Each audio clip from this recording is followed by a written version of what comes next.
na ihayag ang pinakahuling kalagayan ng COVID-19 crisis sa bansa at ang mga hakbang na ginagawa ng pamahalaan laban sa pandemya. Mula sa Pangulo ng Republika ng Pilipinas, Mayor Rodrigo Roa Duterte. Ito ang Talk to the People on COVID-19.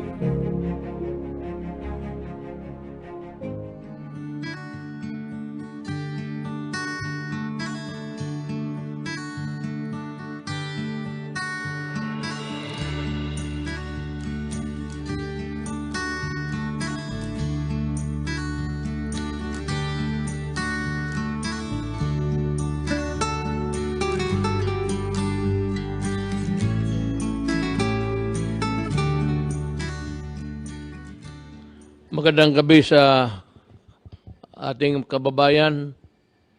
Nandito naman kami at gumagawa ng periodic reports regarding COVID and other allied issues. Importante ito para malaman ninyo ang totoo. At bukas, bantayan ninyo yung congressional hearing sa Senate. Kasi mayroon na naman silang itatanong. I'm sure that the questions will be the same as our answers were or are. Noon, pareho yan, walang nagbago. But still, in the spirit of transparency, we can do it even every day talking to them hanggang maintindihan nila ang wherewithals nitong bakit ganito ang bakuna. I think the most eloquent articulation would be given by the Secretary of Finance. He will be there early tomorrow.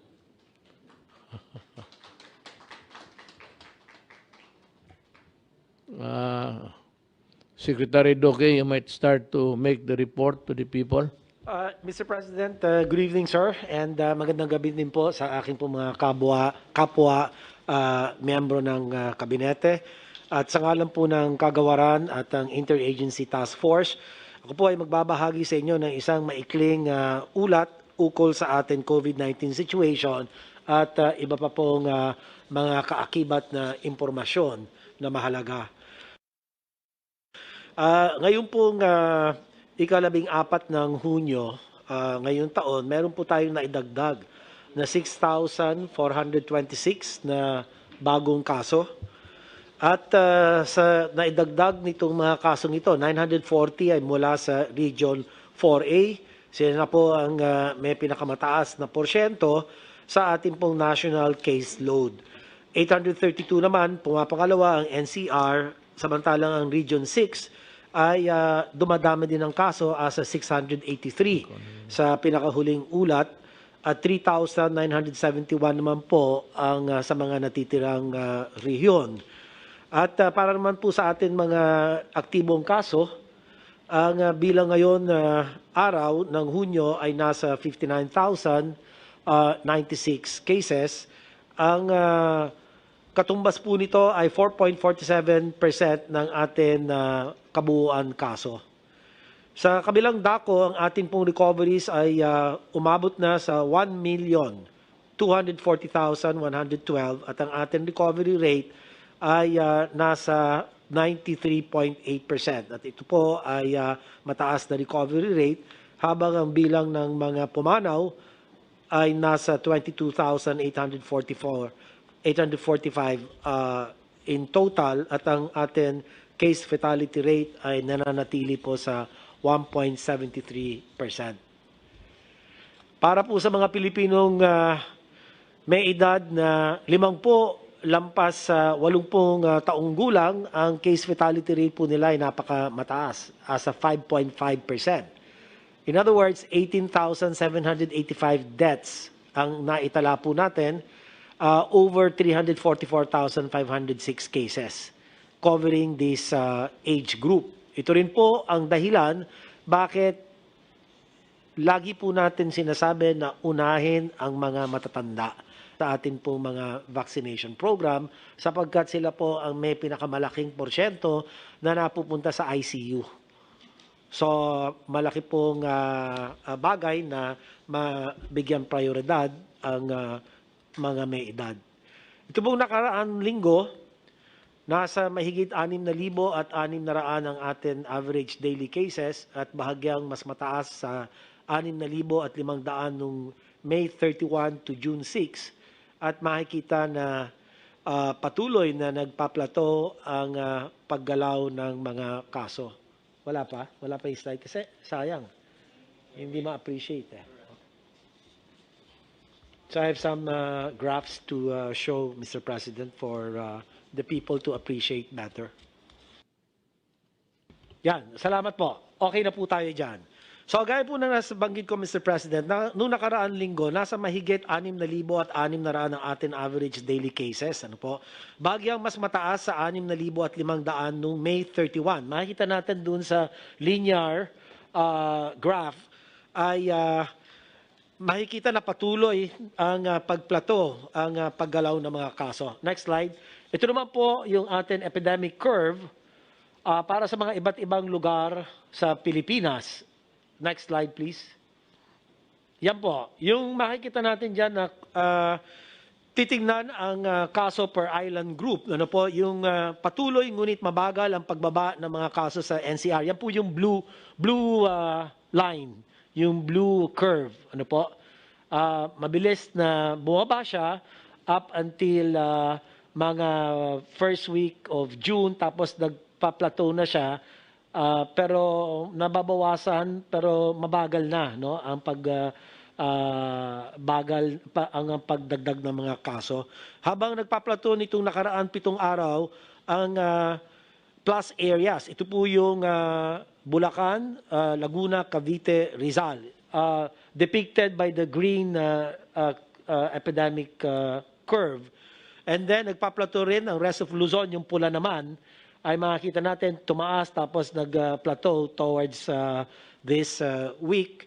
At ganun din naman patuloy na tumataas ang mga kaso sa Visayas, yung aqua blue or teal line, kung saan mas mataas ng 31% ang mga kaso nitong nakaraan linggo kumpara noong pong linggo bago rito.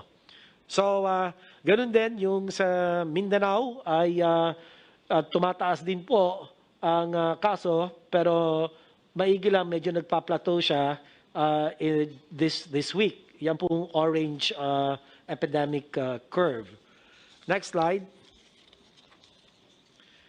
Ipinakita rin ang pagtaas ng ating nationwide average daily attack rate per 100,000 population at trend reversal ng nationwide 2-week growth rate ang bahagyang pagtaas na atin pong naitala. Dito, habang patuloy na bumababa ang ADAR ng NCR, makita po natin from 34.02, bumaba po ito to 6.76 na asa moderate risk classification.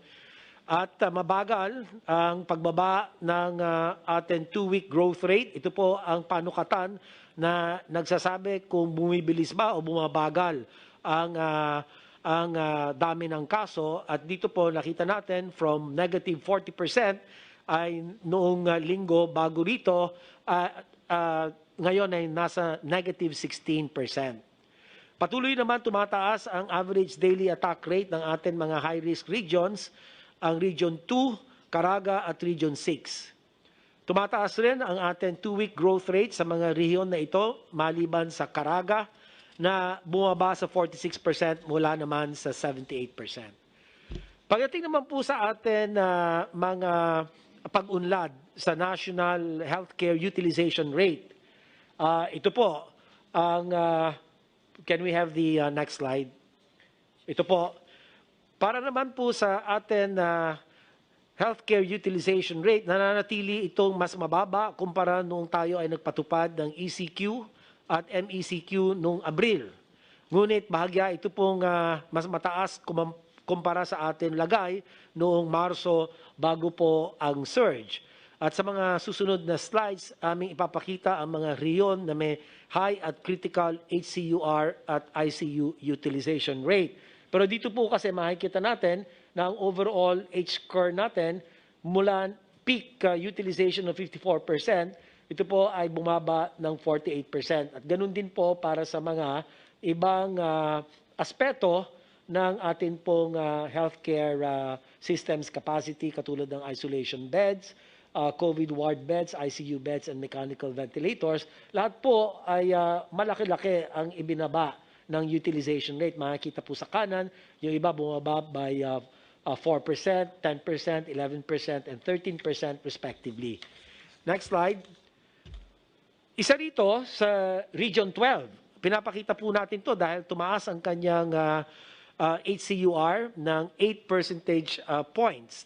Makita natin from 58%, from 50% noong June 3, tumaas po ngayon June 11 to 58%. At malaki rin ang itinaas ng isolation bed at ICU bed utilization rate sa rehiyon, ngunit hindi gaanong malaki ang pagtaas ng allocated beds for COVID-19. So makikita po natin, halimbawa, ang ICU beds po rito sa Region 12, from 61% noong June 3, ito po ay tumalon sa 83%. Tumaas ng 22 percentage points. At ganun po sa isolation and COVID ward beds. Next slide. Tumaas naman ang healthcare utilization rate ng Region 6 ng 6% nitong nakaraang linggo at makikita na pinakamalaki ang itinaas ng utilization rate ng ward beds at pawag nabawasan pa ang bilang ng dedicated ward beds sa rehiyon. At kaya minabutin po natin na nakikipag-ugnayan tayo sa mga local chief executives para ipaalala sa kanila pong mga ospital kasama ang local government hospitals at ang mga private hospitals na palawigin po ang kanilang COVID bed allocation from 20% to 30% para po sa mga private hospitals at para po naman sa mga ospital ng gobyerno from 30 to 50% para mas malaki po ang ating kapasidad at hindi po mabilaukan ang ating pong sistemang pang-ospital. Next slide. Maliban sa mga nabanggit na rehiyon, ang La Union, Tarlac, Cavite, Rizal, Puerto Princesa City at Benguet ay kasalukuyang may high or critical risk ICU utilization rate habang ang Agusan del Sur ay may high risk HCUR. At dahil sa nakikita natin pagtaas ng utilization rate, lalo na sa mga rehiyon at areas na nabanggit, muli namin binibigyan diin ang kahalagahan ng paglalaan na sapat na kama at mechanical ventilators para sa ating COVID-19 patients. Napaka-importante po na atin sundin ang minimum health system capacity standards. Yan po ang akin na binanggit na kailangan itaas po ang COVID bed allocation. At ganun din po, sapat sa ganitong pamamaraan ay matutugunan natin ang mga kaso at mapapababa natin ang utilization rate sa mga rehiyon. Lastly, Mr. President, sa kabuuan po, can we have the last slide? Ito ang atin pong mga pangunahin mensahe ngayong linggo. Una, patuloy na nagpaplateau ang ating mga kaso dahil sa mabagal na pagbaba ng mga kaso sa NCR. Nagpapalato ang mga kaso sa plus areas, rest of Luzon and Mindanao, at ang pagtaas ng mga kaso sa Visayas ay binabantayan din po natin. Ikalawa, nakasalalay sa ating pagpapatupad ng ating prevention, detection, isolation, treatment, reintegration, and vaccination strategies kung patuloy na bababa o tataas ang mga kaso. At huli, dahil patuloy na tumataas ang mga kaso sa Visayas at Mindanao, marapat nang itaas agad ang bilang ng mga nakalaan na kama at mechanical ventilators para sa mga COVID-19 patients, lalo na ang ICU beds at mechanical ventilators. At panghuli na lang po, Mr. President, inuulit po natin ang paalala sa ating pong mga pamahalaan lokal na mga ehekutibo na kinakailangan po talaga ay paigtingin ang pagsasakatuparan ng ating pandemic response doon po sa prevention, early detection, and aggressive isolation and improve clinical treatment, especially of severe and COVID cases, no, para makasalba ng buhay. Sa bandang huli, yun po ang pinakamahalaga. Mapaliit natin ang bilang ng mga pumapanaw at ipagpatuloy po natin ang lahat ng mga napatunayan ng mga pagtugon sa pandemic COVID-19. So ito po ang pinakahuling bahagi ng aking ulat, Mr. President. Maraming salamat at ako po ay handa ng sumagot sa inyo pong mga katanungan. Salamat po. Maraming salamat sa iyo, Secretary Duque. Sani, hindi mo na kailangan. Tapos ka na. Tapos ka na. Huwag mo salita. Hindi pa po. Go ahead. Okay. Mr. President, the DOF is always asked two questions. Number one, do we have enough money for the COVID vaccines? Number two, are we borrowing too much money? So, yan po ang laging question sa amin. Let's tackle number two first. Are we borrowing too much money? So we want to show na from 2019, which was a normal year, our total revenues was, that is the last normal year, our total revenues was 3.14 trillion pesos. Bumabaho yan to 2020 to 2.86 trillion lang. And our estimate for 2021 is 2.88. On the other hand, yung expenditures natin tumaas. From 2019, we spent only 3.8 trillion. However, because of the COVID, 2020, we spent 4.23 trillion. And 2021, we are expecting to spend 4.7 trillion. So ang difference is what we call the deficit, increased from 666 million, nag-double to 1.37 trillion in 2020, and then it went up almost 3 times from 2019. We estimate our deficit is now 1.86 trillion. As a percentage of GDP, this is 3.4% in 2019, 7.6% in 2020, and 9.3% we estimate in 2021. Now, what did we do? We had to borrow money because bumaba nga yung humina nga yung economy natin kasi mga lockdowns, tapos bumaba pa yung collections natin kasi humina ang business. So our borrowings went up from 1 trillion to 2.7 trillion in 2020 and will be around 3.1 trillion in 2021. However, this is now as a percentage of GDP, 30.96% in 2019. It became 54.5% in 2020, and then it's 58.7% in 2021. Ngayon, of course, the debt level has increased, but we know it is temporary. It is not a permanent. It is not a permanent situation. Once we open the economy, our revenues will go back, and once we beat COVID, our expenditures for COVID are also going to go down. So we're going to become normal again, probably in 2022, probably in 2023. We are going to become normal like 2019, where our deficit is much lower.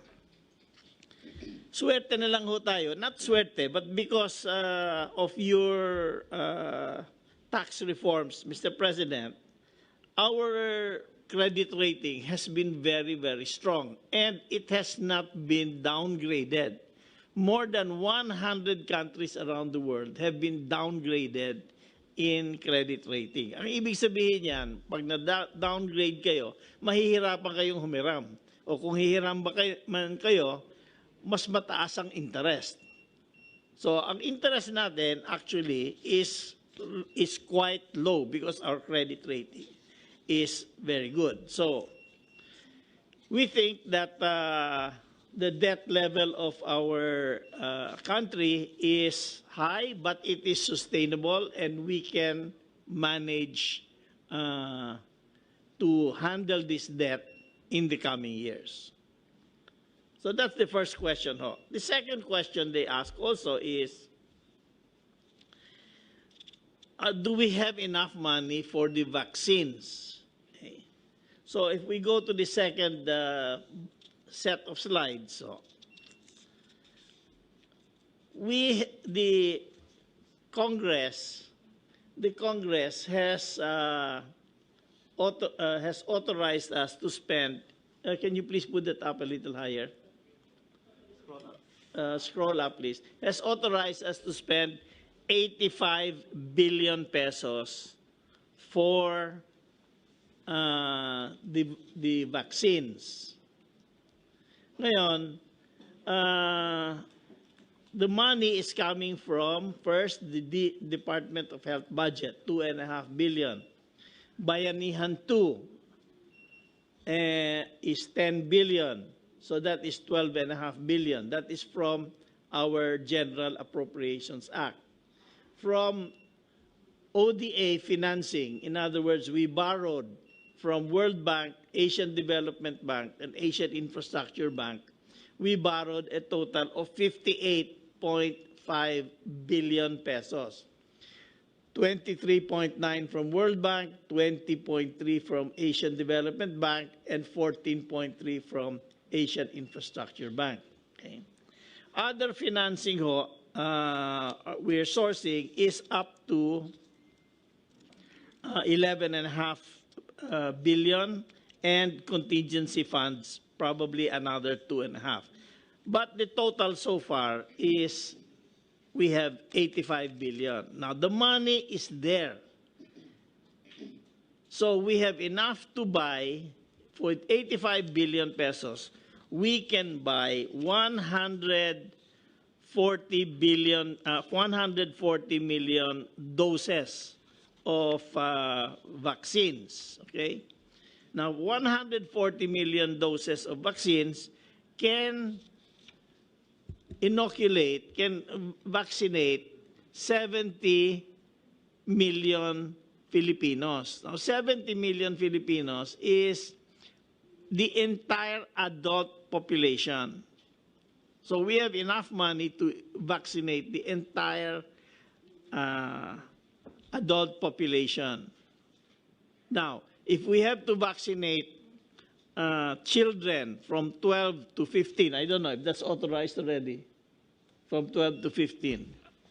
The Pfizer, Yeah, 12 to 15, Yeah. Sinovac, 12 to 17. Yeah, we estimate that will cost another 20 billion pesos, but we have enough reserves to cover that amount of money. So we have enough. Sapat po yung pera natin para sa vaccination. So we don't have to worry. The money is there, and we will certainly be able to vaccinate in the entire adult population, plus the teenagers who are, I think, around 15 million, right? Around 15 million Filipinos. So total 85 million Filipinos. Anything else, Ani? That's it. Thank you. Let's go to Secretary Galvez.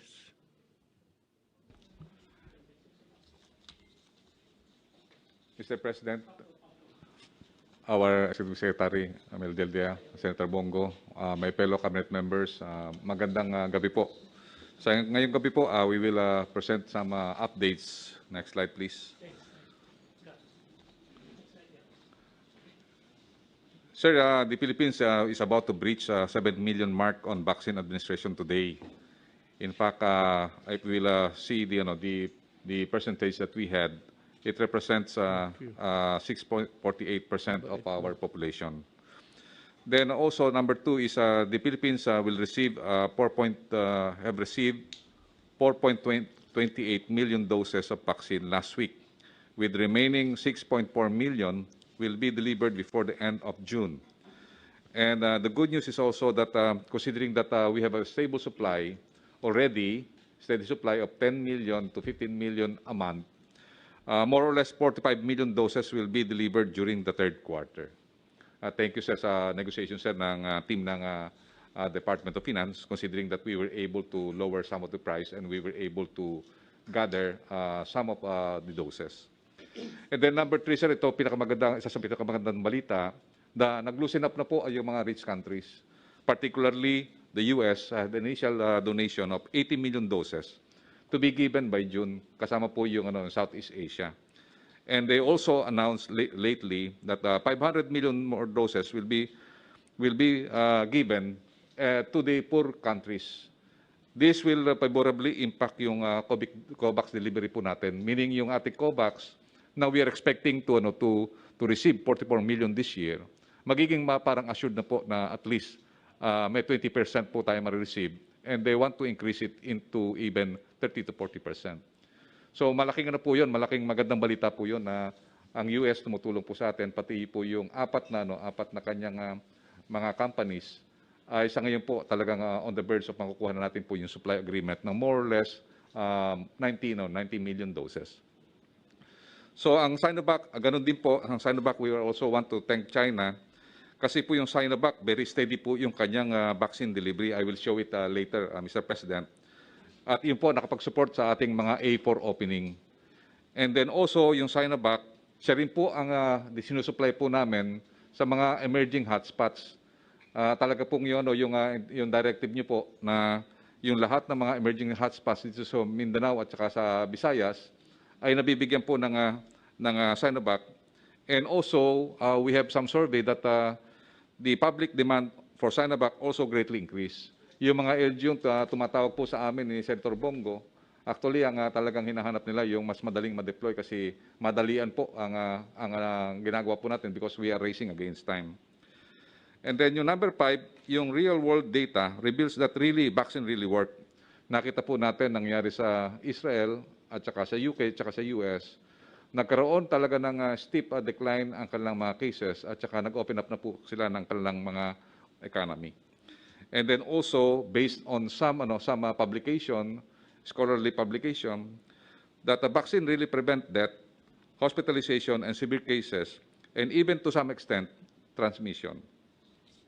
And then yung number 6, sir, yung inyong directive po sa akin, being issued by our Executive Secretary, that we will be building a memorial wall for the remembrance of the heroism of our healthcare frontliners.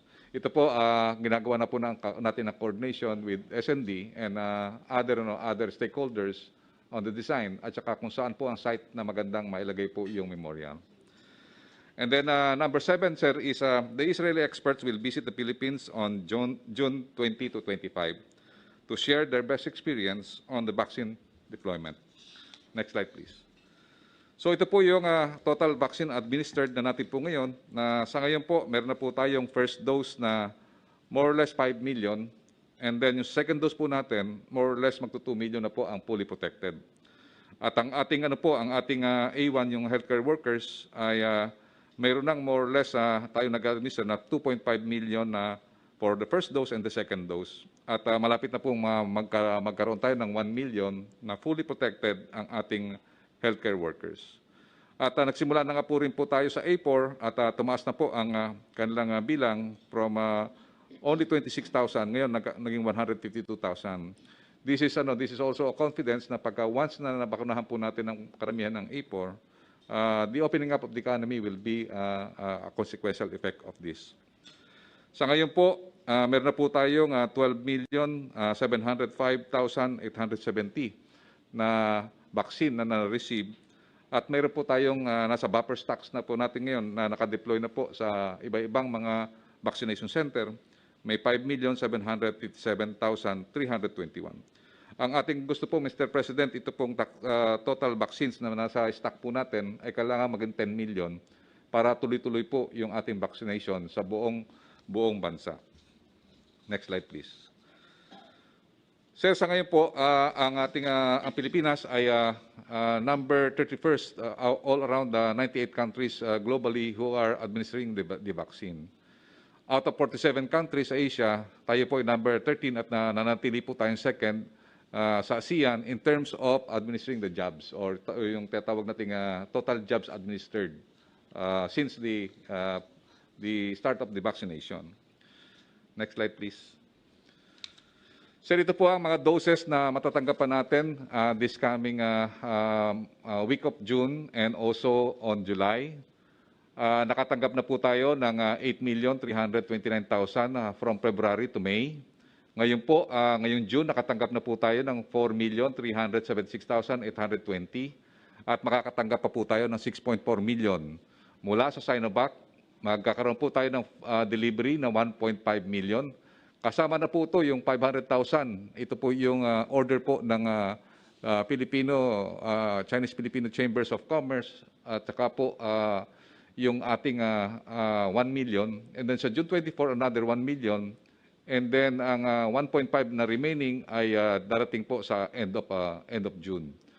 Ang Moderna po ay darating po ng June 25, 250,000, 55,000 po ang dito po ay ang private sector. Ang AstraZeneca ng COVAX ay darating po more or less sa third or fourth week ng June. And then inasahan po natin yung component 2 ng Sputnik ay darating po sa 150,000. At nagkausap na rin po kami sa embahada ng US na ang donation ng US ay most likely darating din po ng June. Yun po ang inaantay po natin. Malaki po ang may tutulong po nito. Ito pwede po nating ibigay po pro rata sa ating mga different provinces. Sa July, meron tayong matatanggap na another 4.5 million pero pwede po nating increase to ng 5.5. We are still negotiating na ma-increase po natin. And then COVAX, we are expecting another 4 million. Moderna, tataas na po ng 1 million. At darating na po ang order galing Thailand na AstraZeneca plant, 1.17 million at another Sputnik na inaano po natin na tumaas ng 1 million. So sa July po, maasahan po natin na magkaroon po tayo ng 11,670,000 ang ating pong doses na matatanggap. Next slide, please. So ito po yung mga magandang balita na talagang ang mga rich countries are now easing up yung tinatawag na na-reach nila yung tinatawag na inflection point or yung tinatawag nating turning point na talagang mas mataas ang kanilang supply kaysa sa demand. So ngayon nakikita po natin nag-i-ease up na sila ng kanilang mga doses and even G7 scale up yung 500,000 na binigay ng US to 1 billion doses. So ang implication po nito, marami pong makakatanggap na developing countries at saka yung mga poor countries na sa COVAX at yun po ay nakita po natin, naasahan po natin na baka po yung 4 million natin na nakukuha sa COVAX ay tumaas po at maging 6 million or even higher per quarter. Next slide please. So ito po ang real world data na magaganda ang mga feedback sa ating mga portfolio, yung sa Sinovac, maganda ang study niya sa Brazil at saka po doon sa study ng Indonesia. And then also nagkaroon na po ng approval ng China ng emergency use into children. So 3 to 17 pwede na po ang Sinovac. And then nakikita po rin natin na maganda ang naging tinatawag nating uptake ng ating mga kababayan dahil may WHO na emergency use approval na po ang Sinovac. So most likely ito po matatanggap na po kung ating sa mga OFW. At least meron na pong stringent authority na approve na po ang Sinovac.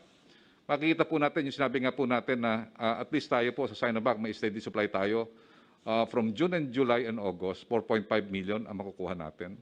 September, meron tayong 3 million. In October, another 3 million.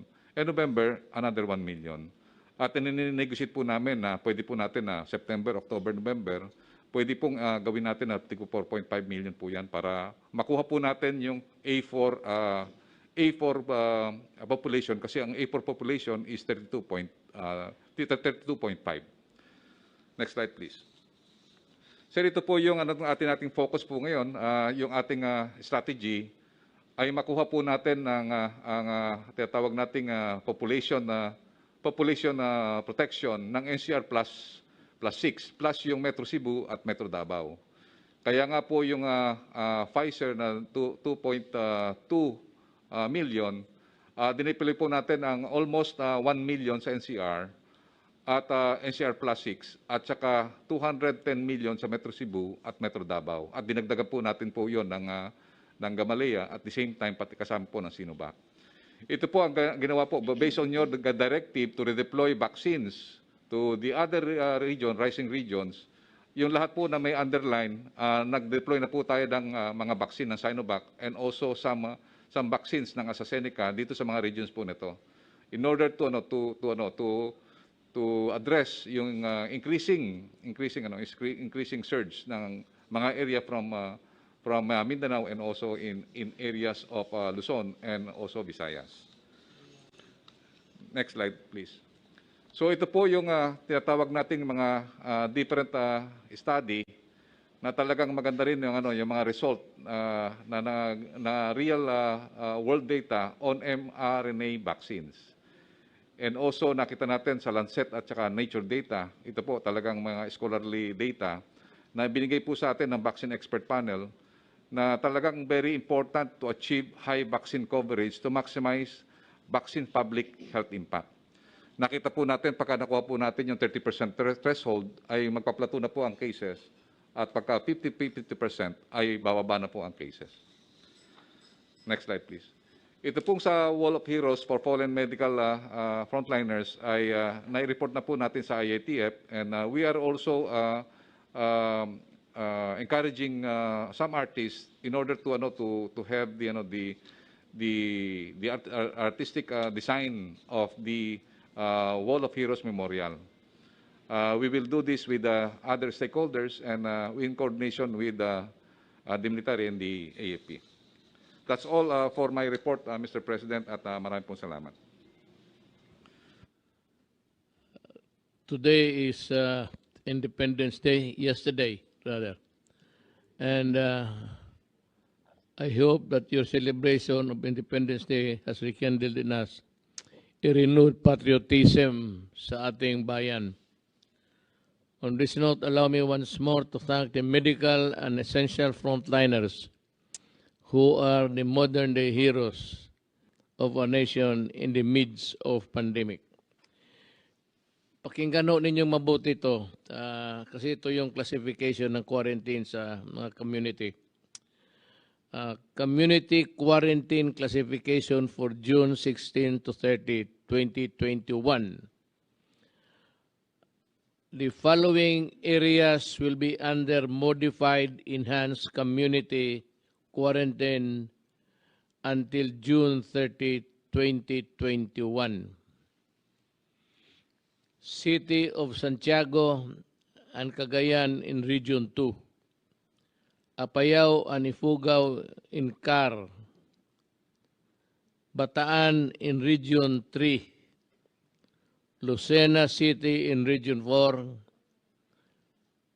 Puerto Princesa in Region 4B. Naga City in Region 5, Iloilo City and Iloilo in Region 6, Negros Oriental in Region 7,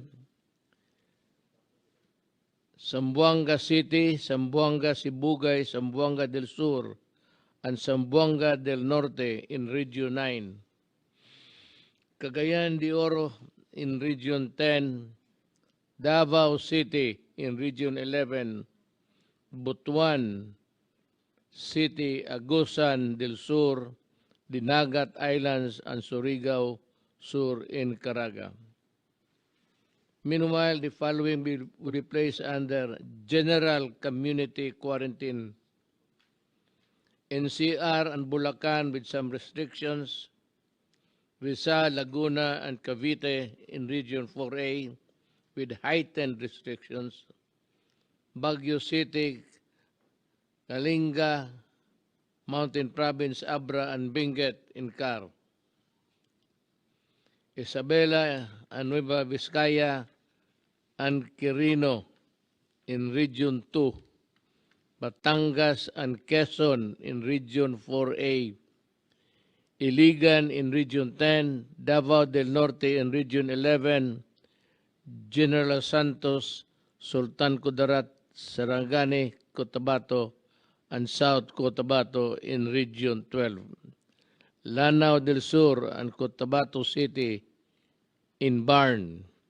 The rest of the Philippines will be under modified general community quarantine from June 16 to 30, 2021. We are seeing a positive result in the weekly and strict quarantine restrictions that were imposed.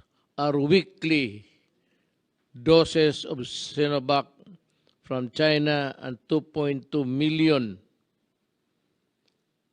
ulitin ko, 1 million doses ng Sinovac from China, 2.2 million from Pfizer, from the COVAX facility sa WHO to. Then on June 11, we received 100,000 of Sputnik from Russia. In a total, we have received more than 12 million doses. I am also pleased to note that on June 7, the government has already administered more than 6 million jabs of priority groups, A1, healthcare, A2, senior citizens, A3, persons with comorbidities, and A4, economic frontliners. Many LGUs have started vaccination for 4A, and we hope our economy frontliners will go to the vaccination sites without fear or delay. Recently, ang gobyerno may nalaman as allowed travel leisure from NCR plus to areas under modified community quarantine. However, it has come to my attention that some travelers arriving in various parts of the country, most notably in Boracay, are presenting fake COVID-19 tests. Huwag ho ninyong gawin yan at makukumpurismo lang kayo.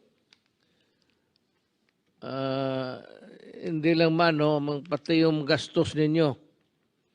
Kindly check at least twice over whether or not you have the genuine certificates.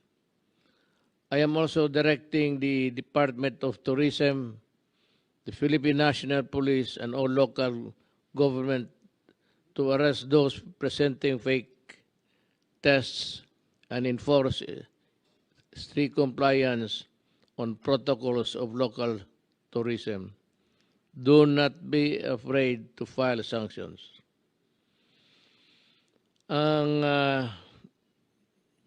Mayroon ding dumating sa akin na balita na 86 persons so far tested positive after going to a food distribution activity in Barangay Matandang, Balara, Quezon City, more than 2 weeks ago. While we have the best of intention, our kababayans would like the food pantry. We must ensure that these activities will not go out of control and become super spreader events. Alam mo, wala mang question itong pantry scheme. As a matter of fact, I salute the people behind this and those who originated it. Ang ano lang kasi sila, ang nagkulang sila. And maybe I use the ignorant because they are ignorant of the prohibition imposed by law, not by me. Hindi siguro ninyo nabasa, pero kung sa totohanan lang, if it's a matter of assessing whether or not you are doing good. You are doing super good. Saludo ako at maganda yung konsensya ninyo sa kapwa-tao ninyo. But please, read the restriction first. Kagaya nitong mga lugar na hindi ka mapuntahan, tapos pupunta kayo doon, or whatever. Or you go there to maggawa ng pantry service to the people. See to it that the regulations are complied with. Kaya kung talagang magka-crowding yan, super spreader yan. Mag-i-spread na naman. Wala nang katapusan. Just like, you know, we are better off than the other countries. Yung iba, ang Japan, mayroon na naman silang spike. I think Malaysia is also suffering from a resurgence. I don't know what kind of wave is that. But we are of no exception. Hindi ba sasabihin mo, hindi tayo. As a matter of fact, yung gustong malaman talaga ang sitwasyon ng COVID ng Pilipinas at vis-a-vis COVID Philippines, magbasa muna kayo ang tignan ninyo how the contamination is hard to control. Pabalik-balik na lang yan sila dyan. They have the spike, then they can put it under control, then they go into a lockdown, babalik na naman. So, unless and until everybody is really vaccinated, wag na muna tayong you know, I know that you want to go out. I know that you are itching to travel. But please, kung may panahon lang ng may ibang panahon lang na magawa mo yan, do it at some other time.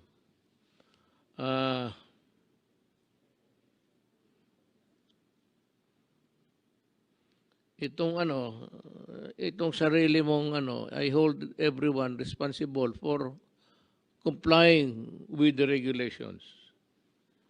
Itong weak power, the recent power outages in Luzon poses a serious threat, not only in our COVID-19 response measures, but also to our economic recovery. The Department of Energy and Power said the power interruptions are happening because several power plants went under maintenance or became non-operational at the same time when there was a high demand for electricity because of high temperatures. Ang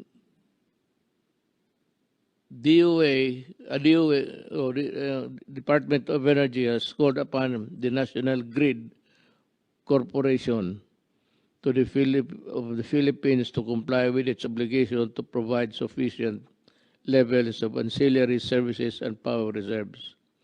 However, the NGCP countered that consumers will stand to suffer from soaring electrical rates if it complies with the proposed 100% firm contracting for ancillary services. Yes, Senator. Napansin ko lang po, Secretary Galvez, di ba nung Marso, nung bumalik tayo sa ECQ, wala pa yung mga bakuna, paparating pa lang. Yung problema ng NCR ngayon, pero nung binuhusan niya na ng bakuna rito sa NCR Plus, kita niyo po, nag-stabilize ngayon, hindi na napupuno yung mga hospital. Yun po nakikita ko rin pong problema sa Visayas at saka ngayon sa Mindanao.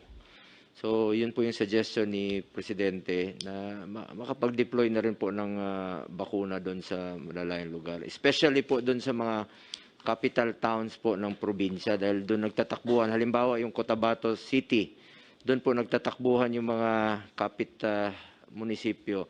Yung Dipolog naman po, yung mga maliliit na munisipyo, takbuhan. Kasi nandoon po yung sentro ng mga DOH hospital, kung maaari po. Dahil nandoon na yung problema ngayon. Papalabas na po sa Metro Manila. At ayaw nating mangyari yung nangyari sa Metro Manila nung nakaraang 2 buwan po. Anyway, dagdag ko lang po sa mga kababayan natin.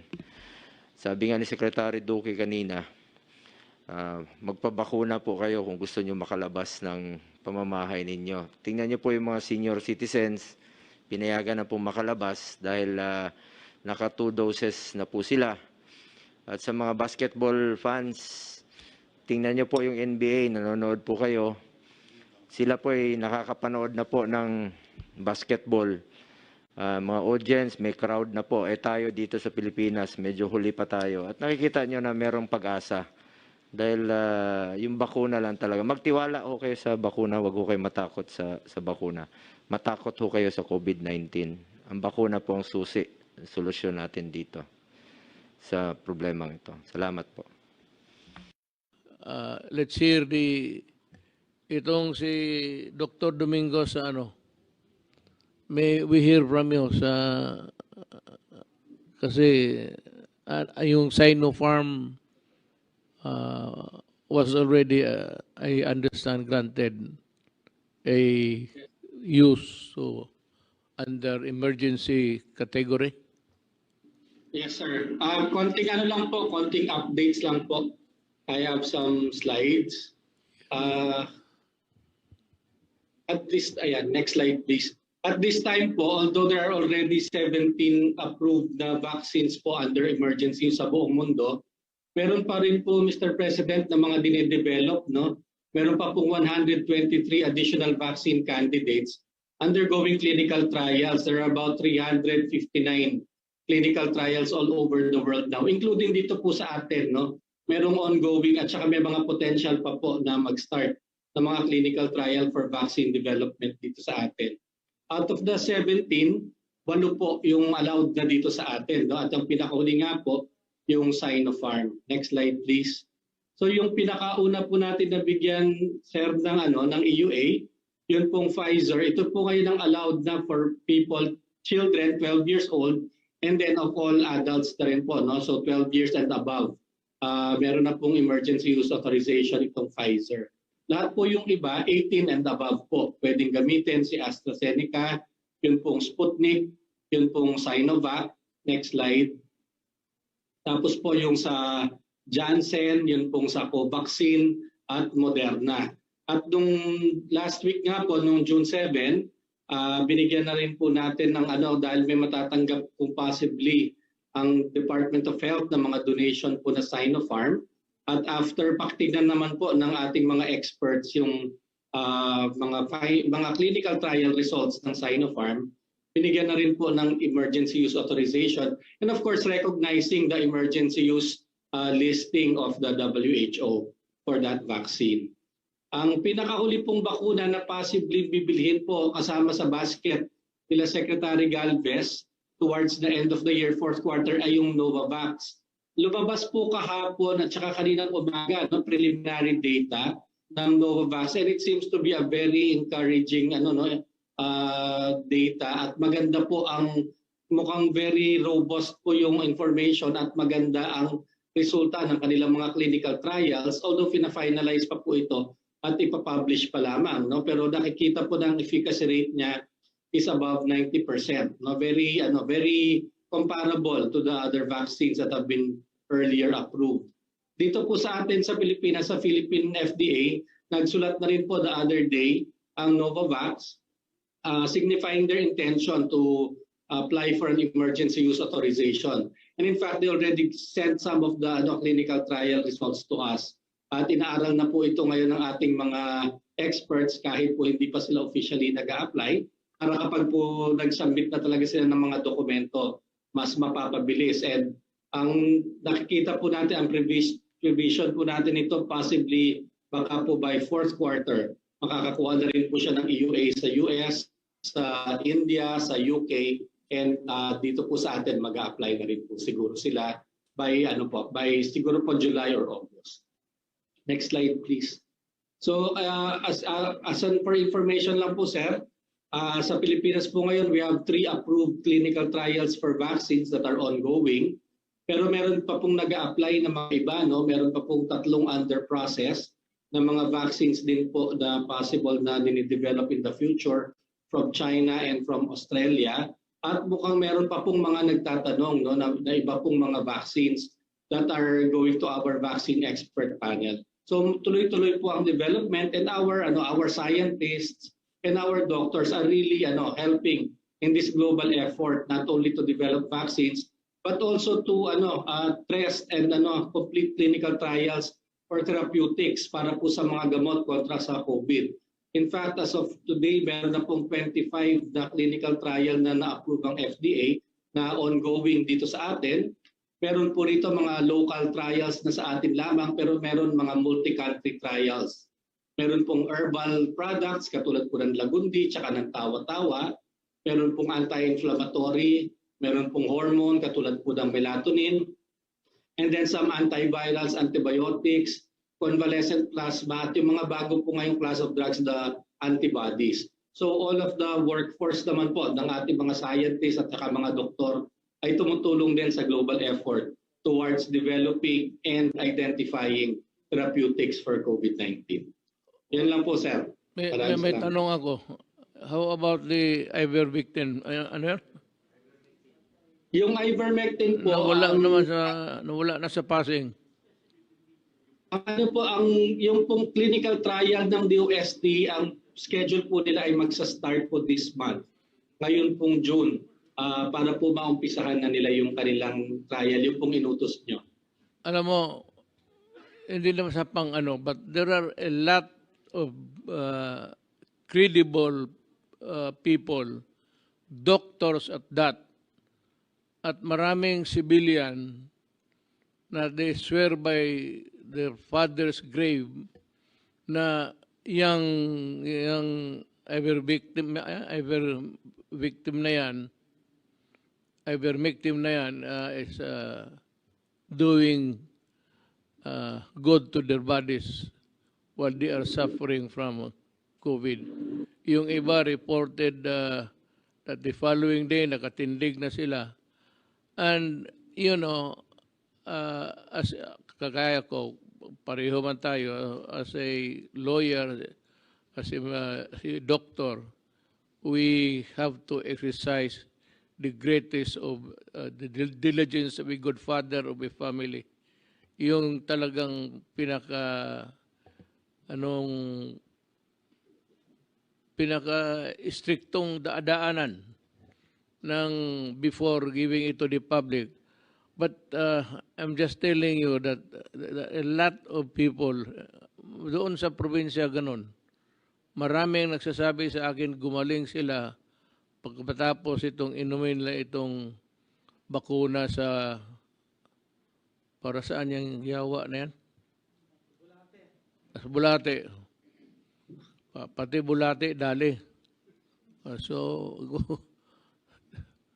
is that deworming? Yes, sir. Yes, sir. It's an anti-parasitic preparation for dogs and cats, animals in general. And it is also sa human naman for a particular worm or parasite, onchocerciasis. Tama ba yun, DG Eric? It is indicated. Onchocercaria at strongyloides. Pero ngayon po, Mr. President, meron na rin naman pong FDA-approved na human preparation ng ivermectin dito sa Pilipinas. Meron na rin po tayong pinayagan na ibenta at human grade po talaga ito. At meron pa pong mga ibang kumpanya na nag-a-apply din po at undergoing evaluation right now. Kaya nga, ang ano ko kasi, by the sheer number of people really proclaiming that it is good to fight COVID-19, kasama kasi ang mga doktor. Yan ang problema. Kami sa mga ibang profesyon, wala kami ano man sabihin namin dyan, would be taken with the 2 cents value ng salita mo. Pero itong mga I said, I swear by the Father's grave that it is really effective to fight COVID-19. So the earlier the studies are completed, whether or not it has the efficacy to fight COVID-19 is important kasi mura at available. And if it can lessen COVID by 50%, maganda na yan sa totoo lang. I am not in a position to say that it should or it should not be used. Ang akin lang, if there is an application at may mga clinical studies na kayo, and if there is no, kung funding lang, i-fund mo na lang, we can give you replenish the money later so that once and for all we can resolve the issue of this IVR victim. Okay? Yes, sir, funded na po yung study niya ng Department of Health at ang DOST po ang gagawa and mag-uumpisa na daw po sila ngayong June, but we will follow it up po with them. No. That is a very encouraging statement. Next is the Cabinet Secretary. Secretary Nograles. It's your turn.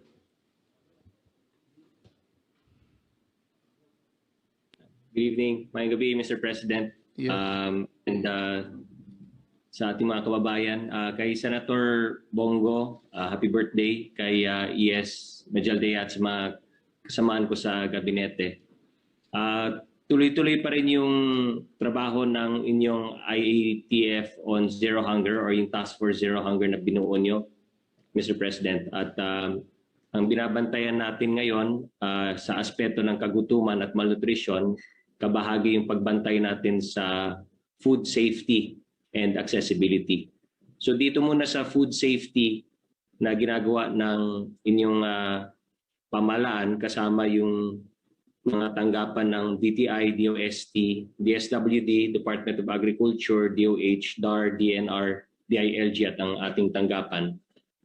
Ito pong research and development projects, 4 na po yung nakompleto para sa appropriate technologies and services to combat malnutrition. At yung proficiency testing at testing of food quality and safety ng mga processed meat, powdered concentrate, and ground nuts. Sa Integrated Food and Safety Program, nakakompleto na po tayo, Mr. President, ng 6 na food safety training modules and 10 training manuals on risk profiling. We've trained 227 DOST food safety team members and analysts and trained 77 DOST risk assessors sa data collection and for risk profiling. We continue to conduct webinar series para sa food safety risk assessment kasama yung mga iba't ibang participants. And we've assisted MSMEs, food MSMEs sa kanilang food safety standards, 648 po. And also assisted 180 MSMEs para sa FDA license to operate. We've also drafted, next to completion, ang guidelines for the recognition of food safety training providers together with the Food Safety Regulation Coordinating Board with the DOST. Dito naman sa gatas, of course, ang kasama natin, ang tinutulong the National Dairy Authority and the farmers, no? And their farmers. So 200 farmers have actually been assisted sa Milk Safety and Quality Assurance Program.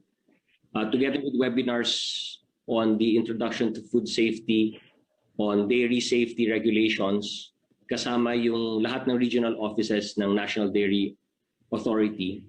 And we continue to assist dairy business operators by providing a total of 1,111 kits with materials para makakomply sila sa mga regulations. And we have tapped the regional offices to do the distribution para po dito. From milk, let's go to agriculture and fisheries, both sa safety and quality control. So meron po tayo mga farm equipment, post-harvest facilities, which is very important para sa food safety rin po natin. At kasama dito yung post-harvest equipment like fish marts, fish stalls, dryers, freezing equipment worth 11.7 million. Fishery facilities and aquaculture farms, we continue to monitor and inspect them for quality control, 3,215. The analysis of fishery facilities and aquaculture farms, 42,511 po. Fishery products have been continued to be monitored and inspected, and the analysis of fishery products as well. And for the quarantine registration and licensing, patuloy pa rin yung permits, licenses, and accreditations that we issue together with yung some commercial fishing vessels and gears po natin. Next is accessibility naman po, Mr. President. So syempre, importante na maging accessible yung mga pagkain sa ating mga kababayan, especially during this time of the pandemic. So from January to December 31 of 2020, patuloy yung ginagawa nating Agri-Pinoy trading centers all over the country. We've actually been able to help 15,611 farmers and raisers. And that's a total volume of crops traded of 61.2 million metric tons. And we are still constructing, may ongoing construction po tayo ng additional Agri-Pinoy trading centers dito po sa Santa Maria, Ilocos Sur, Provincial Trading Post. May construction din po tayo sa Sariaya Agricultural Trading Center and the Batangas Provincial Agricultural Trading Center. May upgrading din po tayo ng Tanawan City Trading Post and the construction ng Camarines Sur Trading Post. Of course, we continue to monitor the prices of the basic necessities po natin.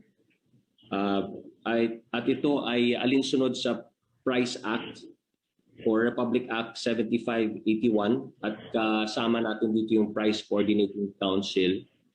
So the Department of Agriculture, Agribusiness and Marketing Assistance Service through its Surveillance, Monitoring and Enforcement Group continue to conduct regular price and supply monitoring of agricultural crops, fish and other marine products, fresh meat, fresh poultry, dairy products, fertilizers, other farm inputs, and assists in the enforcement on confirmed violations. So as of December 31, 2020, 252 wet markets ang regularly monitored natin nationwide. The Price Enforcement Unit has issued a total of 514 notices of violations, 167 cases adjudicated, 347 cases for validation. At sa NCR po, we continue to monitor the 11 wet markets and selected wholesale markets, supermarkets and grocery stores para naman sa basic commodities like rice, fresh fish, meat, poultry, vegetables, fresh fruits, cooking oil, sugar, among others. And para mas high-tech po tayo, we also have the Deliver-E platform. It actually, through the online platform, connects yung farmers natin to the buyers through digital platform. This is very new, Mr. President, and we hope to be able to continue this project. So from December to March, so far, we have helped 431 farmers, helped them in selling their goods online. 44.865 metric tons ang namobilize na po natin and worth 3,614,000 fresh produce transacted with 2,088 total number of sales ordered processed and 1,226 customers so far. Yung e-presyo system naman is our way of monitoring the prevailing prices of basic necessities and prime commodities. So in 2020, 75% of provinces nationwide encoded in the system, and for the first quarter of 2021, tumaas na po to 84% ng provinces. So this is very important sa customers and consumers na mabantayan nila ang presyo sa bawat region at sa bawat locality. At least malalaman nila, Mr. President, kung ano yung prevailing prices ng basic necessities and prime commodities. Yun lang po, Mr. President. tuloy pa rin yung trabaho namin sa task force. Thank you, Secretary Nograles. Secretary Anyo? Magandang gabi po, Mr. President, Executive Secretary Major Dea, Senator Bongo, happy birthday, fellow servants and workers in the government. Maikling ulat lang po ito. Please put my slide.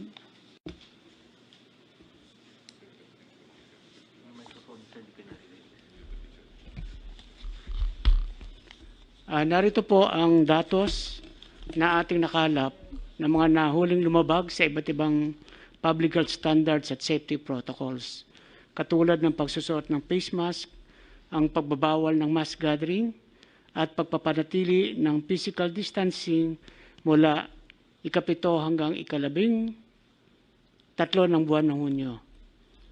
Base po sa datos, bumababa naman ang bilang ng mga nahuling hindi nagsusuot ng face mask, nasa 51,670 individual.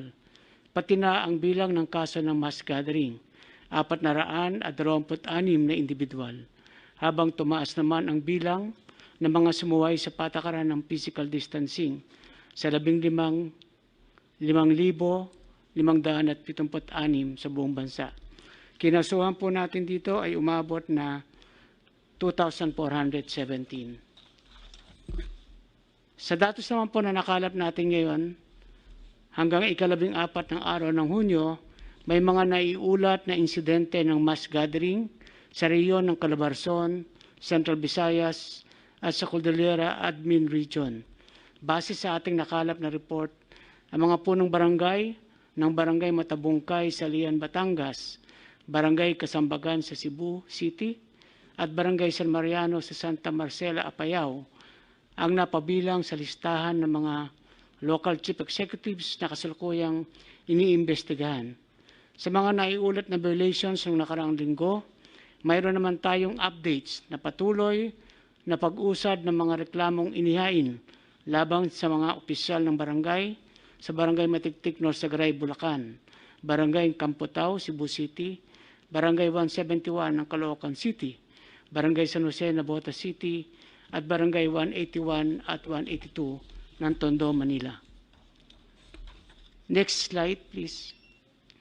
Patuloy ang pagsusumikap ng ating mga LGUs sa pagbuo ng kanilang emergency operation centers, barangay health emergency response teams, at quarantine facilities upang mapaigting ang kanilang kakayahang makontrol ang pagkalat ng COVID-19 sa bansa. Patuloy din ang pagbubuo ng ating LGUs ng kanilang protocols for management of COVID infections, vaccination action plans, at ng master list ng mga priority at eligible groups sa kanilang nasasakupan. Sa tala ng lahat ng LGU sa buong bansa, may 32,804,000 at 33 mga Pilipino mula Category A1 hanggang Category C na ang nairehistro ng LGU sa master list, at ito ay nakahanda ng mabakunahan. Inaasa nating lalaki pa ang bilang na ito habang dumarami rin ang bilang ng mga Pilipinong nagpaparehistro para mapasama sa listahan ng mga nababakunahan sa mga darating na araw.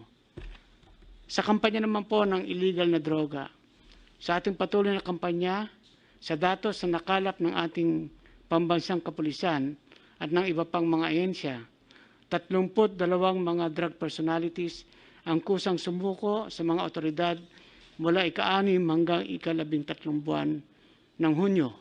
Umabot din sa 1,075 ang ginawang anti-illegal drug operations ng ating kapulisan at ibang mga ahensya.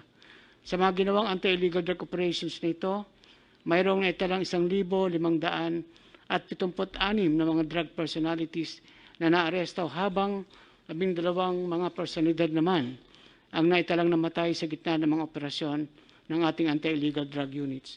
Bigyan ko lang po ng emphasize ang naganap na magkahiwalay na operasyon kahapon, June 13. Ito po ay naganap sa Imus, Cavite, alas 4 ng hapon, na kung saan ang ating PIDEA at iba't ibang units ng Philippine National Police at ng ISAP at NICA ay nagsagawa ng bypass operation.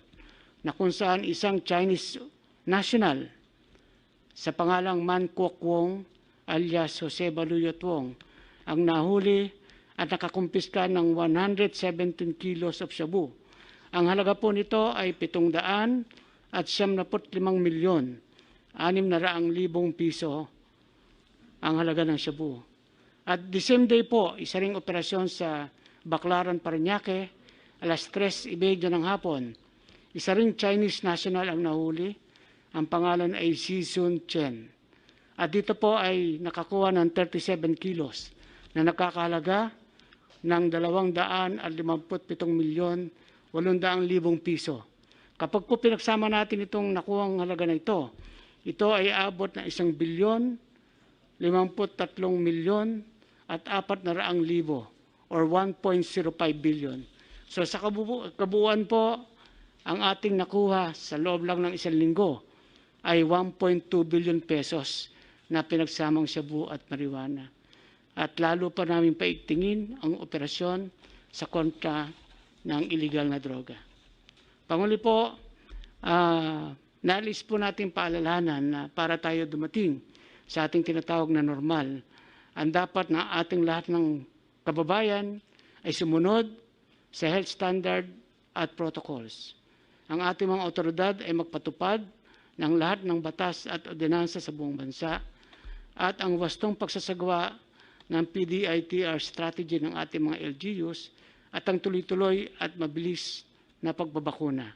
Ito po ang mga susi parang bumalik tayo sa normal na buhay at mabuksan ng tuluyan ng ating ekonomiya. Maraming salamat po, Mr. President. Thank you, Secretary Anyo.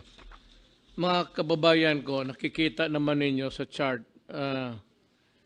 mayroon talagang namamatay hanggang ngayon. Kaya yung human rights must take note na yung pwede natin ibalik yung yung slides. Pabalik yung slide. Para to sa mga tao na ayaw maniwala ng may namatay na mga tao in the prosecution of the drug war.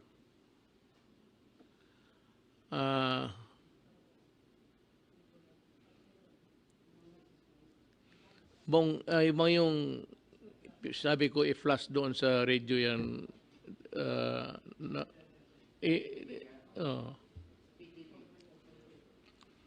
Kita mo naman, may patay. Pero kita mo yung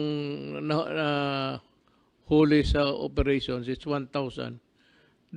May araw na mag 2,000, 1,000. Hindi bababa ng 1,000 ng mga nasa droga. Kaya nakikiusap ako sa mga human rights.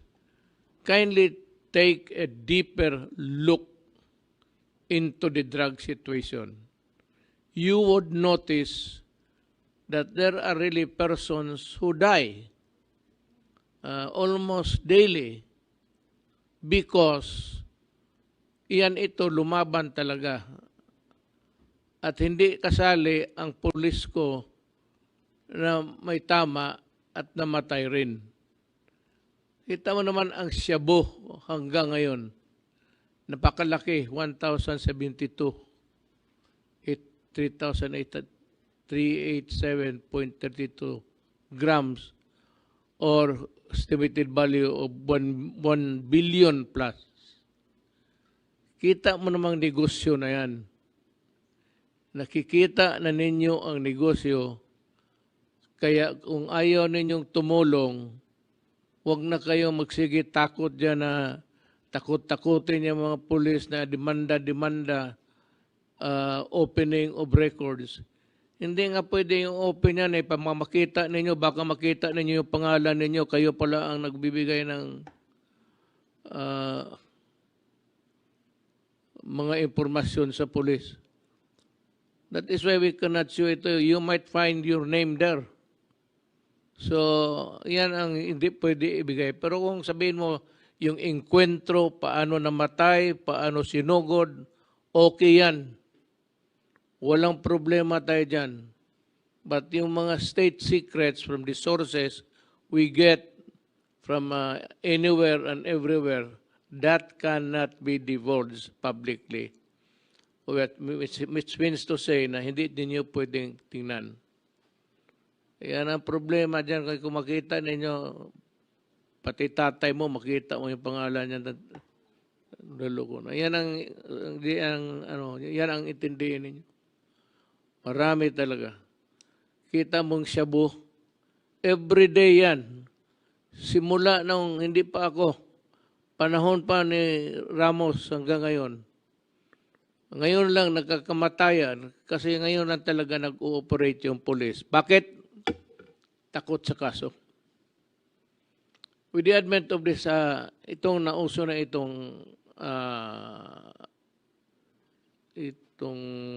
human rights investigation, pati ako, na-imbestiga ako ng Human Rights Commission headed by De Lima. Tapos yung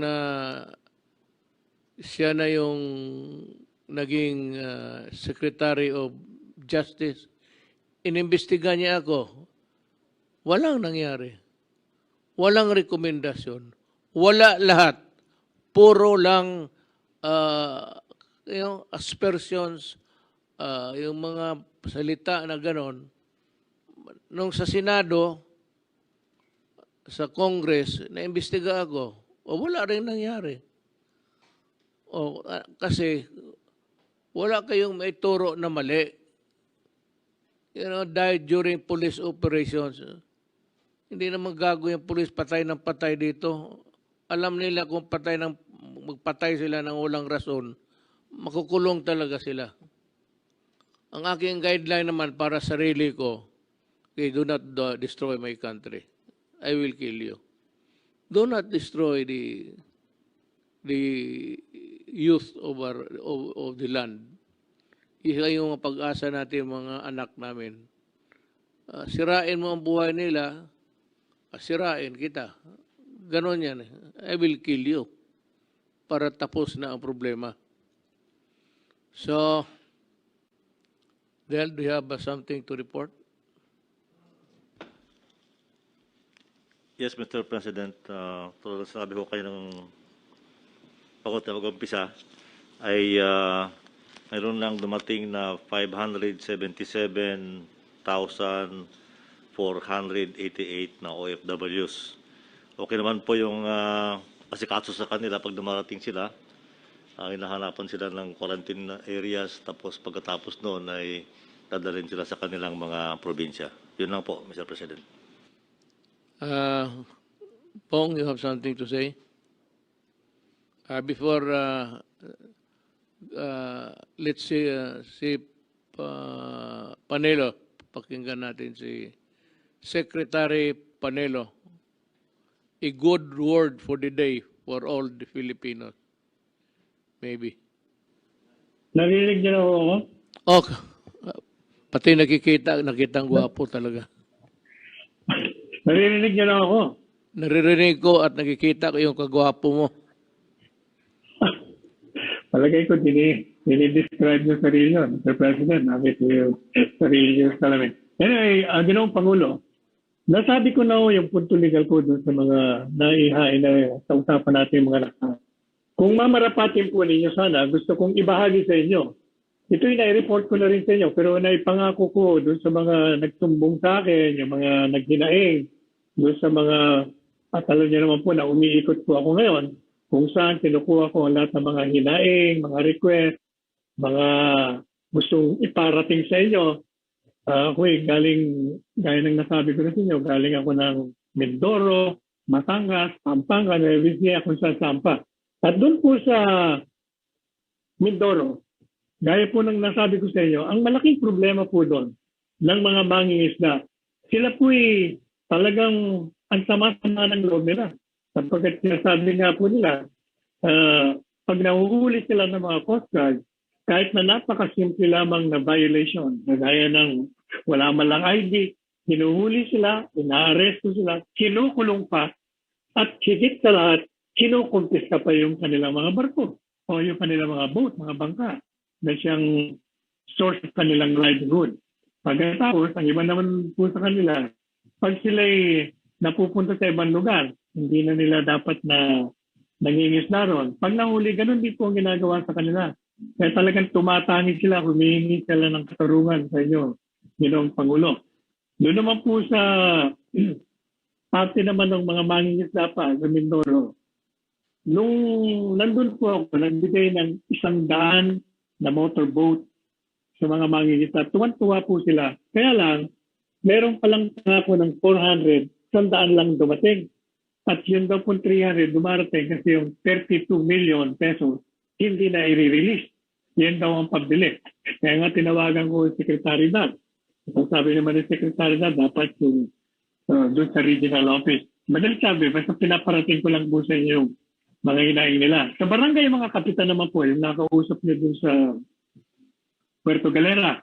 Kaya ang problema naman po nila, una, yun ang reklamo nila na wala silang bakuna. Walang dumarating. At yan naman may nangakay na paumanin sa kanila na talagang inuuna natin yung mga may manlulubang dami ng bilang ng mga COVID. Inuuna yun. Kaya naunawaan naman po nila yun. Pagkatapos, humingi rin po na ngayon sa kanila, napakaliit naman daw ng tinatanggap nila. 6,000, 5,000. Eh sila naman daw po, ginagawa nila lahat ng trabaho nila. Sila yung mga nasa frontline. Eh kung maaari naman po daw, dagdagan. Hirap na daw po sila. At ang problema po sa Puerto Galera, sapagkat 90% po doon ay umaasa sa tourism. At sapagkat nagkaroon tayo nga ng mga quarantine, lockdown, so wala akong turista. Kaya doon daw po, sangayon po doon sa mga pulis at sa kanila, ay lumalaki na po yung crime rate sapagkat ang nangyayari, nagnanakaw na. Kaya wala nang makain sila. Buti raw, dati may mga saving pa sila. Pero isang taon na raw, talagang ubus na. Kaya ang gusto po nila, kung maaari daw, luwagan natin para daw yung mga turista makapasok at makabalik na. Yung mga negosyo nila ron, yung mga trabaho ng kanilang mga personnel. At the same time, yun naman daw, nakikiusap din sila. Kung maaaring unahin naman daw, bagunahin yung mga namamangka na nagdadala ng turista sapagkat sila daw ang, kumbaga, nasa frontline din. So, tapos, meron pa pong problema yung mga taga Mindoro. Yun daw pong irrigation. Naku, hirap na hirap daw. Pag summer, talagang walang patubig na dumarating sa kanila. Kung maaari daw, gawa ng paraan yung irrigation para yung kanilang mga farm ay magkaroon ng tubig. And one of the most problematic na pinoproblema po nila na nirereklamo, yun daw pong baha sapagkat wala daw pong itinatayo dike. Ilang taon na raw programa yan pero hindi naman daw po natutuloy. Ilang administrasyon na.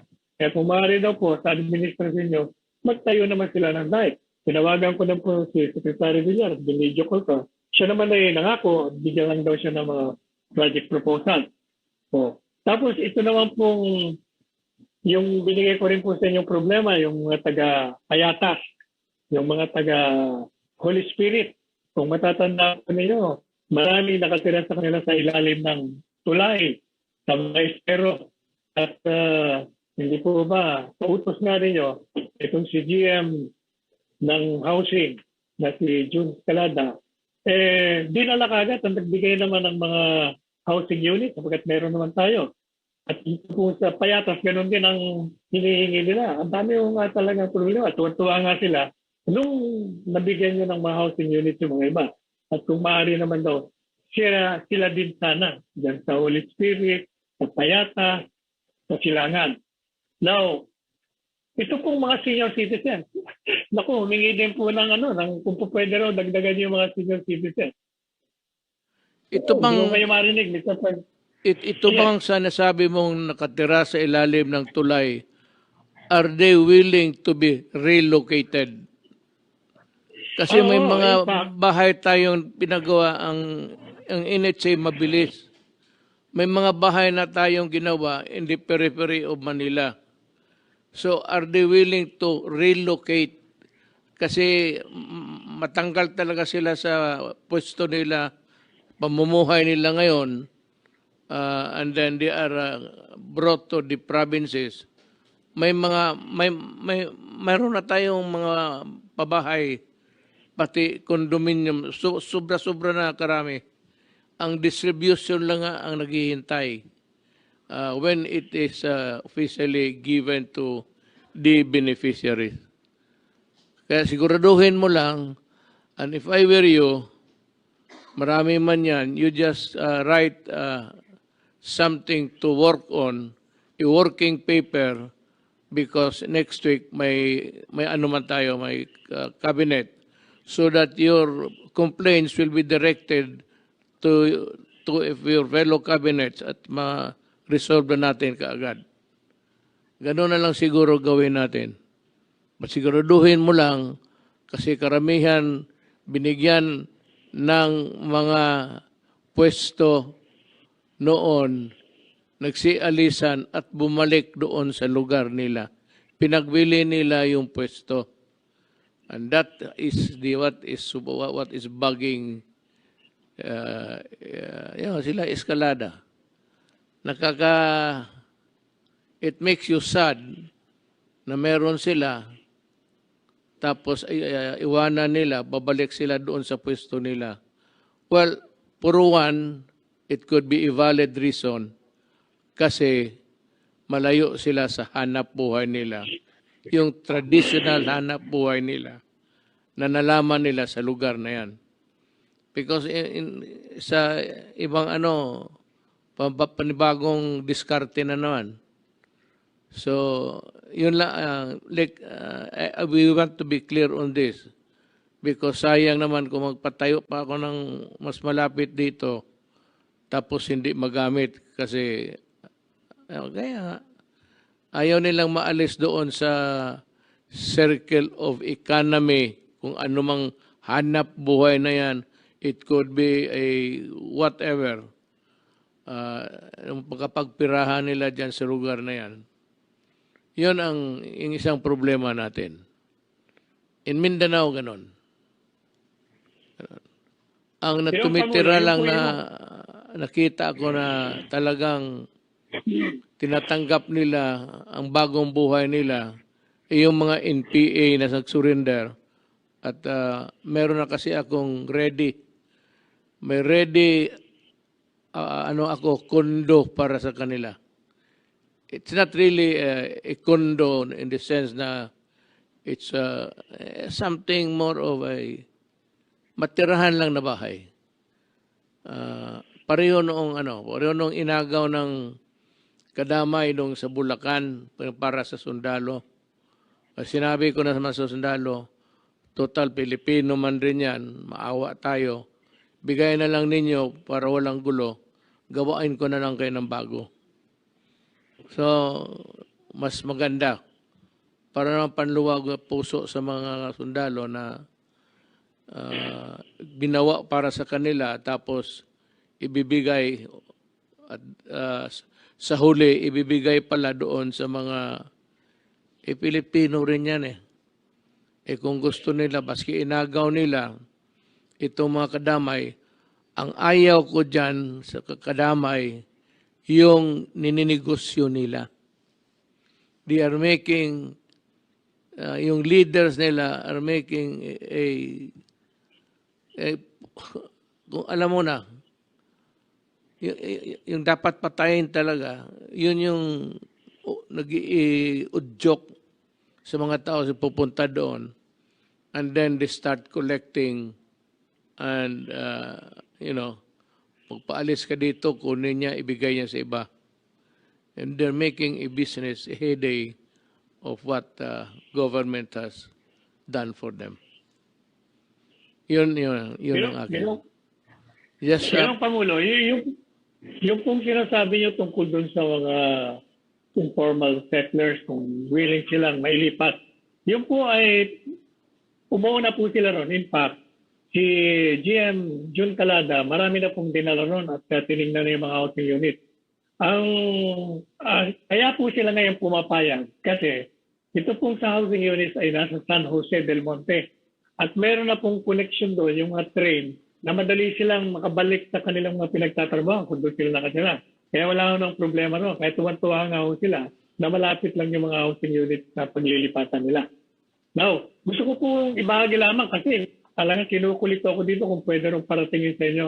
Yung pong mga barangay tanod, ako, nag-iiyakan ho dyan sa tondo kung saan ako nagpunta. Kung pwede daw, Mr. President, bigyan niya naman daw sila ng regular na allowance at yung mga kakasya naman daw sa buhay nila. Yan po yung sabi ng mga barangay tanod.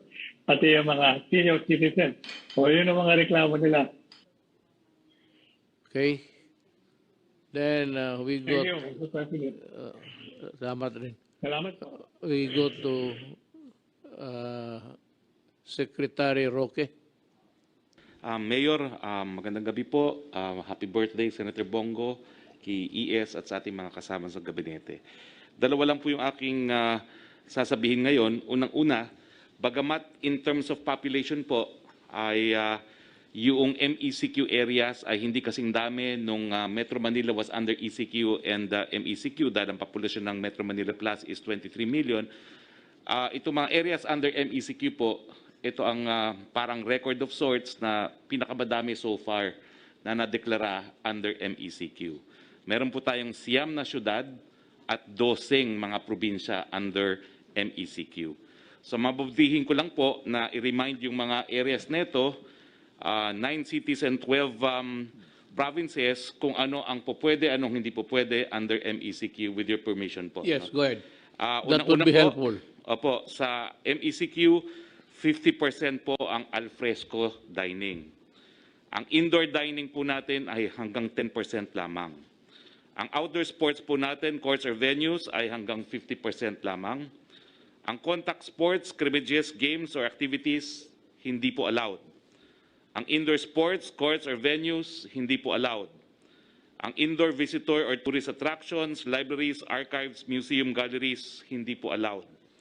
Ang outdoor tourist attractions, hindi po allowed.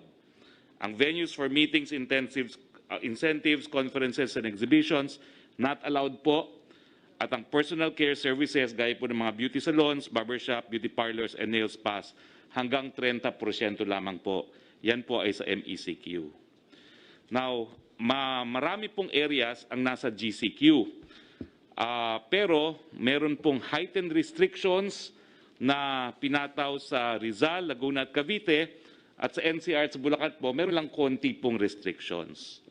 Pero sa GCQ po, ang rule po natin, at ito po ay applicable sa 4 na syudad at 20 na mga probinsya, sa GCQ po na ordinaryo, yung indoor sports and venues po na hindi allowed under MECQ, 50% allowed po. Yung indoor tourist attractions natin ay 50% allowed. Yung venues for meetings, conferences, and exhibition ay 50% allowed. Yung personal care services, salons, parlors, beauty clinics, umakyat po to 50%. Yung outdoor tourist attractions ay 50% allowed. At yung indoor dining ay 50% allowed. Yung mga religious activities and wake services, weddings, baptism na sa MECQ po ay 10% lamang. 30% na po sa GCQ at ang LGU po pwede pong itaas hanggang 50%. Now, doon naman po para po sa lugar ng Rizal, Laguna, and Cavite, ang pagkakaiba po sa ordinaryong GCQ ay kakaunti lang naman po. No? Ang pagkakaiba po ay una-una, yung indoor dining po ay 30%, hindi po 50%. No? At yung mga religious activities, pareho din naman po. No? Sa pagkakaiba lang, yung indoor dining. At dito po sa Metro Manila at ang Laguna, dahil mas mababa pong GCQ yan, GCQ nga po siya, pero binago lang po ng konti yung pagdating po sa mga gyms. No? Ang gyms po natin ay, ang pinagkasunduan po ay 30% sa gyms, pero po pwedeng additional 10% kung meron pong safety seal na tinatawag. So, yun naman po yung, at saka dun sa dine-in po sa Metro Manila ngayon, ay ang indoor dining 30% po, pero po pwedeng karagdagang 10% kapag meron pong safety seal. So, yun lang po yung mga do's and don'ts dahil napakadami pong mga probinsya at mga syudad ngayon na nasa MECQ at nasa GCQ. Mga my countrymen, uh, the pandemic is here. Endemic na, sabi ni Secretary Dominguez, kasi it is here to stay. Just like any other, mga diphtheria noon, mga flu, kasi wala tayong namamatay kasi marami na sa atin na bakuna maliit pa. Kayong mga new generation, millennials, paglabas ninyo sa ospital, may bakuna na kayo. O kung sa bahay lang kayo pinanganak, merong roving na health officer na magbigay ng mga bakuna. Di bakuna sa liquid lang lagay lang sa bunganga. Pero kayong itong in face of the reality of death and the number na namamatay, ayaw pa ninyong mapagbakuna, ay wala na akong ginawa na namin ang lahat. Sabi nga, pag nabili yung lahat ng bakuna, sobra. Kasi maraming tumatanggi. Ay nako. Ulitin ko ulit. Pag hindi ka nagbakuna, mamatay ka talaga. So planuhin mo na yung buhay mo kung paano pagdating ng panahon. Pili ka ng kabaong o magpasunog ka. Magkanong bayaran mo at maghanap ka na ng pwesto sa semeteryo. Ganyan yan Ayaw ninyo magpabakuna, patay kayo sigurado. Hindi kayo mabigyan, hindi man lahat mabigyan ng mamahal na sabihin madala ka sa ospital. Mga mayaman, mabili lahat niya ng medisina kung mahal na mahal. Tayo, ang gobyerno, kung bibilihin natin yan, wala tayong pera.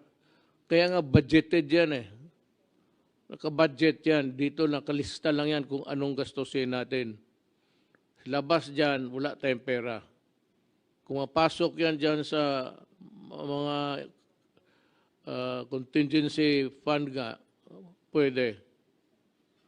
Pero ngayon, sabihin ko na lang sa inyo, yung hindi magpabakuna o takot magpabakuna, babay na lang. At sa inyo, ayaw na. Yan na lang, yan ang dapat sa inyo. Babay. Ngayon, siguro nakasalita na lahat. May inihintay itong mga sa Bureau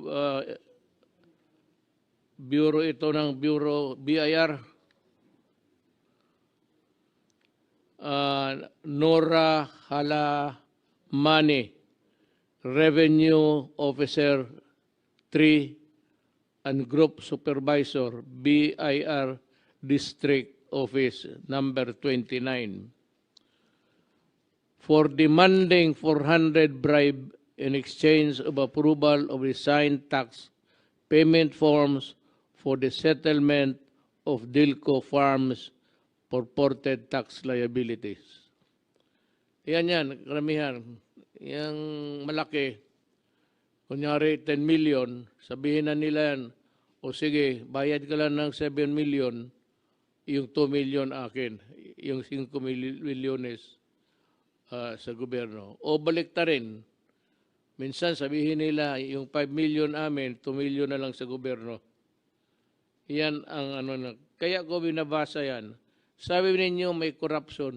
May corruption talaga sa gobyerno. Yung mga empleyado doon matagal na. Halos 25 years, ikaw ang manghinayang. Kung sabihin ninyo corruption sa gobyerno, matagal na yan, noon pa yan. Nag-umpisa yan, hindi sa panahon ko. Kaya magdahan-dahan ng salita, pag sinabi ko na ayaw ko ng corruption, pag inabutan ka, patay ka. Yan, okay lang maghingi-hingi ka. Pero oras dumating sa akin yan, tapos magsabi, oo. Hindi ko na sabihin na tama ba, tama ba yung ginagawa mo, hindi. Tama yan. Pag mag-report ka sa akin, habulin kita. Abulais Ampa, Revenue Officer 3, BIR, District Office, number 49. Then dito tayo sa local government units. Antonio Palangka, Provincial Health Officer, Palawan, Health Office. Malversation of public funds ang kasalanan or property. Misappropriating the amount of 250,000 from the illegal sale of 16,728 tons of iron steel from the demolished building of the Brooks Point District Hospital in Palawan. Yan lang muna. Ako, basta pag umabot sa akin, baski bulong, papatulan ko na yan.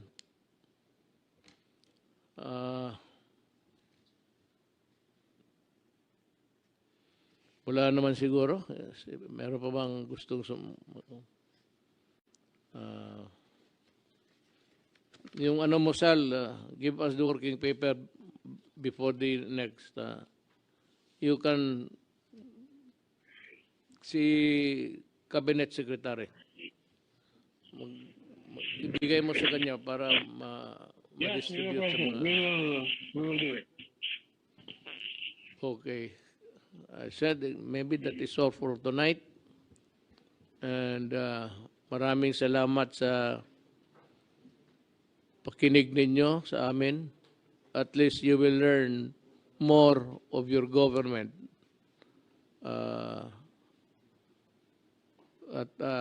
We would always endeavor to bring the truth. Ang usapan namin dito, hindi kagaya ng ibang investigasyon sa ibang ahensya. Amin dito, habol, totoo lang. Anong sabihin namin dito, totoo yan. We will not impose a lie here or you will die. Maggalit ang Diyos sa iyo. Maraming salamat po sa inyong lahat.